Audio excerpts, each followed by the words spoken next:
Case రాసుకోండి అంటే స్టేషన్లోకి వెళ్ళి కొట్టి బయటకు దొప్పుతారా మీరు? ఆనకేమో చెప్పండి సార్, బయటకు రాండి మీరు. ఇప్పుడు కొట్టి బయటకు దొప్పుతారా కేసు రాసుకోమంటే? పోలీస్ స్టేషన్ ఉన్నాయి ఎందుకు? కొట్టడానికేనా? బయటికి రమ్మని పాసు లేదు సార్, మీరు బయటకు రాని. ఎట్లా కొడతారు మీరు? స్టేషన్లోకి వెళ్ళి బయటకు వచ్చి మాట్లాడమనండి. గల్ల బట్టి దొబ్బుతారా? ఇప్పుడు కొడతారా? ఏంది సార్, ఏంది మాట్లాడకు? స్టేషన్ లో సీసీ కెమెరాలు లేవా? తీయండి. స్టేషన్ లో సీసీ కెమెరాలు లేవా? తీయండి. ఎట్లా కొడతారు మీరు? కంప్లైంట్ చేయడానికి వచ్చిన వాళ్ళని కొడతారా? ఎంక్వైరీ చేయండి సార్ అని అడిగితే కొడతారా? చేసుకుంటురా మీరు? బయటకు వచ్చి మాట్లాడు సార్. నువ్వు ఫస్ట్ చెప్పండి సమాధానము. ఇది రేపటి లోపు అన్ని న్యూస్ ఛానల్లో చూపించి మీ పైన ఎస్ఐ సార్ పైన కంప్లైంట్ ఇప్పించి ఇది చెప్పదు చూడండి. మీరు స్టేషన్ కి కంప్లైంట్ పెట్టుకోని కానీ మాట్లాడాలి. దూరం జరుగు, నువ్వు దూరం ఉండి మాట్లాడేమున్నావు?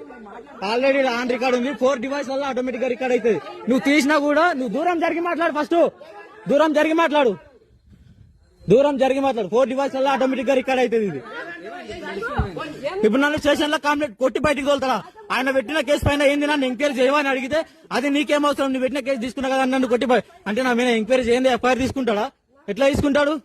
కొడతాడా? నువ్వు కొట్టి బయటికి తోలుతావా? బయటికి వెళ్ళి మాట్లాడు. నువ్వు